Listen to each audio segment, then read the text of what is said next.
दुसऱ्या जीवाची सेवा घडण्यासाठी आपल्या ठाई असलेला जो अहंकार आहे, जी आत्मवृत्ती आहे, तिचं निरसन होणं आवश्यक असतं. आणि जेव्हा स्वामी भक्तांची आपल्याकडून सेवा घडते त्यावेळेला आपली आत्मवृत्ती, आपला अहंकार निश्चितपणे कमी होतो. आणि जिथे अहंकार कमी झाला तिथे स्वामी कृपेचा वर्षाव होतो. गुरुरेव परकाम गुरुरेव दिगंबरा. श्री स्वामीदेव अक्कलकोटमध्ये लीला करत असताना कोकणातून एक ब्राह्मण दाम्पत्य स्वामींच्या दर्शनासाठी अक्कलकोटमध्ये उपस्थित झालं. त्यांच्या मनामध्ये एक दुःख होतं. त्यांच्या मनामध्ये एक दुःख होतं. काय दुःख होतं तर विवाह होऊन 15 वर्ष झाली तरी सुद्धा त्यांच्याकडे संतती नव्हती. विवाह होऊन 15 वर्ष झाली तरी त्यांच्याकडे संतती नव्हती. तर त्यांना कुणीतरी सांगितलं, अरे अक्कलकोटमध्ये चालता बोलता देव नांदतोय. काय? अक्कलकोटमध्ये चालता बोलता देव नांदतोय. त्याने जर तुमच्यावर कृपा केली, त्याने जर तुमच्यावर कृपा केली तर आपल्याला निश्चितपणे संतती प्राप्त होईल. माणसाचं कसं असतं, माणूस जो आहे ना तो आशेवर जगत असतो. तो आशेवर जगत असतो. आणि स्वामी भक्त हो, आपण एक गोष्ट लक्षात ठेवायची, आपण जीवनामध्ये कधीच निराश व्हायचं नाही. कधीच नाही व्हायचं निराश. नैराश्य हे स्वामी भक्तांसाठी नाही. नैराश्य हे स्वामी भक्तांसाठी नाही. ज्याचा ज्याचा स्वामी नामावर आणि स्वामी चरणावर विश्वास आहे त्याने जीवनामध्ये कधीच निराश व्हायचं नाही.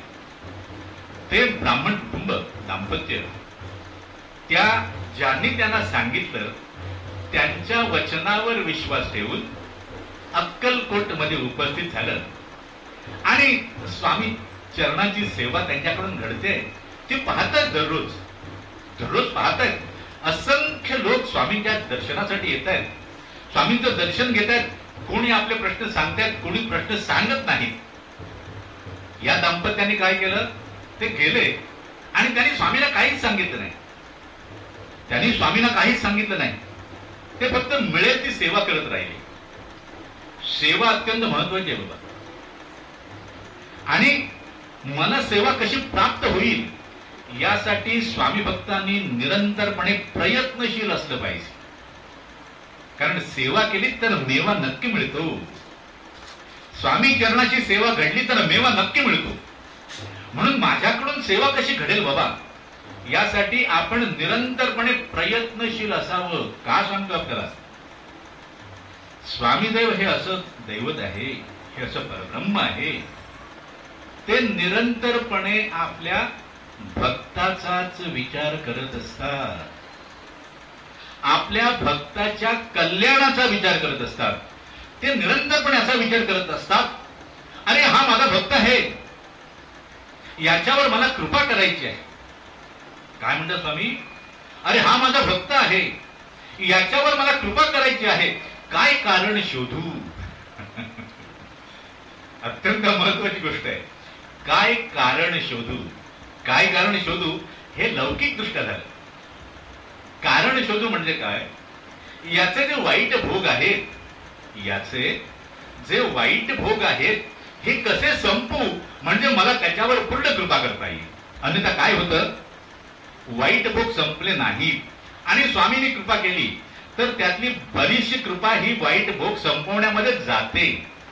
म्हणून आपण काय करावं? आपले वाईट भोग संपवण्याचं माध्यम काय असेल तर ती आहे सेवा. ती आहे सेवा, स्वामी चरणांची सेवा. आणि माझ्या स्वामी भक्तांची सेवा करा. स्वामी चरणांची सेवा केली तर स्वामी प्रसन्न होणार नक्की. मात्र माझ्या स्वामी भक्तांची जर सेवा तुमच्याकडून घडली तर आपल्याला स्वामींच्या वतीने शाश्वती देतो. स्वामी त्वरित आपल्यावर प्रसन्न होती. त्वरित, कारण आपले भोग लवकर संपतात. कारण दुसऱ्या जीवाची सेवा घडण्यासाठी आपल्या ठाई असलेला जो अहंकार आहे, जी आत्मवृत्ती आहे, तिचं निरसन होणं आवश्यक असतं. आणि जेव्हा स्वामी भक्तांची आपल्याकडून सेवा घडते त्यावेळेला आपली आत्मवृत्ती, आपला अहंकार निश्चितपणे कमी होतो. आणि जिथे अहंकार कमी झाला तिथे स्वामी कृपेचा वर्षाव होतो. म्हणून सेवा अत्यंत महत्वाची. आपण निरंतरपणे स्वामी चरणाशी कशी सेवा मला प्राप्त होईल याचाच विचार करावा. ते दाम्पत्य कोकणातून गेलेलं स्वामी चरणी सेवा कशी मिळेल याचा विचार करतायत. आणि त्याच वेळेला अक्कलकोट पासून काही अंतरावर राहणारा बसाप्पा तेली नावाचा एक दरिद्री जीव आपल्या 3 मुलांना घेऊन अक्कलकोटमध्ये येऊन स्वामींच्या दर्शनासाठी राहिला होता. त्याच्या पत्नीचा देहांत झालेला होता आणि अत्यंत दारिद्र्याने तो पीडित होता. आणि एक दिवस हे जे दाम्पत्य आहे त्यापैकी जो पुरुष होता तो स्वामी शिरावर सवरी ढाळतोय आणि त्याची पत्नी जी आहे ती बाजूला स्वामींकडे हात जोडून स्वामींकडे पाहते. अत्यंत लीनतेनं, भगवंता माझ्या मनातील इच्छा आपण कधी पूर्ण करणार? काय म्हणत होती ती ताई? हे भगवंता, माझ्या मनातील इच्छा आपण कधी पूर्ण करणार? आमच्या जीवनातील अभाव आपण कधी संपवणार? आमच्या जीवनातील अभाव आपण कधी संपवणार? आणि एवढ्यात त्या ताईने म्हटलं, आमच्या जीवनातील अभाव आपण कधी संपवणार, असं ती ताई म्हणाली. आणि एवढ्यात स्वामी म्हणाले, ए लिंबे. काय म्हणाले स्वामी? ए लिंबे, इकडे इकडे. त्या बिचाऱ्याला काय कळलंच नाही, कारण तिचं नाव काय लिंबे नव्हतं. तिचं नाव होतं राधाबाई. ती इकडे तिकडे पाहते आहे. स्वामी म्हणाले, अगं ए, तुलाच बोलवतोय. मागील जन्मात तुझं नाव लिंबाबाई होतं. मागील जन्मात तुझं नाव लिंबाबाई होतं.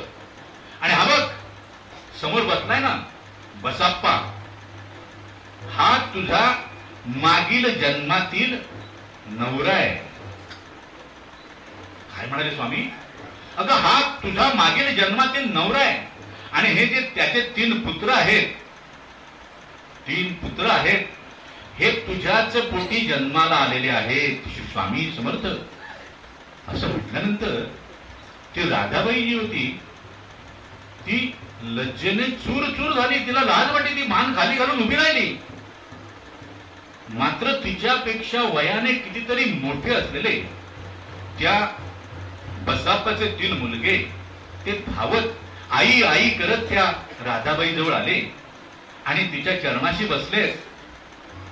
आणि त्या राधाबाईच्या ठाई सुद्धा मातृत्वाची भावना उन्मळून आली. होय, तिचा सुद्धा मातृभाव जागृत झाला. आणि तिने सुद्धा त्यांना लहान मुलांना जसं जवळ घ्यावं तसं तिच्यापेक्षा वयानं मोठे असलेल्या त्या बसाप्पाच्या 3ही मुलांना जवळ घेतलं. त्यावर स्वामी काय म्हणाले? अगं हे लिंबे. आता तिला कळलं लिंबे म्हणजे तिलाच हाक मारतायत. अगं हा जो बसाप्पा आहे ना, हा तुझा मागील जन्मातला नवरा आहेच. मात्र झालं काय की जेव्हा तुझा मृत्यू झाला त्याच्या अगोदर तू याच्या घरामध्ये म्हणजे तुझ्या घरामध्ये पश्चिमेला जो रंगीत खांब आहे त्या खांबाखाली तू द्रव्य पुरून ठेवलं आहेस. द्रव्य पुरून ठेवलं आहेस. आता तू एक काम कर, तू या बसाप्पा बरोबर जा आणि त्या रंगीत खांबाच्या खाली उकरून द्रव्याने भरलेला जो हंडा आहे तो या बसाप्पाला दे. म्हणजे याचं दारिद्र्य जाईल आणि तुला पुत्र प्राप्त होईल. याचं दारिद्र्य जाईल आणि तुला पुत्र प्राप्त होईल. त्यानुसार ती राधाबाई बसाप्पा बरोबर त्याच्या घरी गेली. घरातील पश्चिमेला तो रंगीत खांब होता, त्याच्या खाली त्यांनी उकरलं आणि खाली पाहता तर एक हंडा ठेवलेला आहे. तो हंडा त्यांनी वरती काढला तर त्यामध्ये सुवर्ण मुद्रा भरलेल्या होत्या.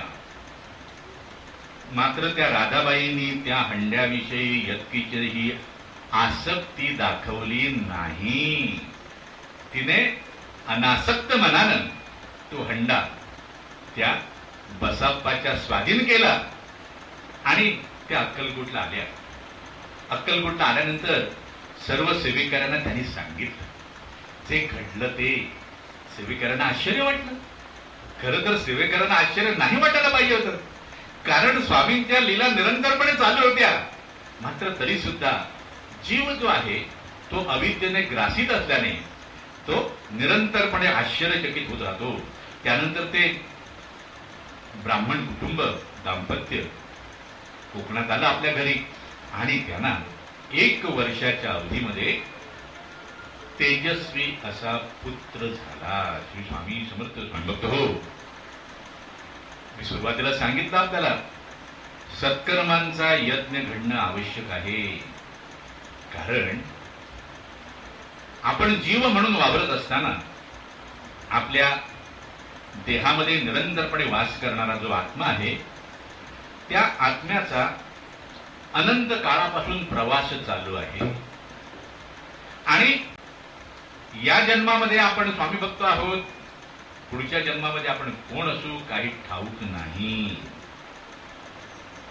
बसाप्पा तेल्याची पत्नी पुढच्या जन्मामध्ये ब्राह्मण पत्नी झाली.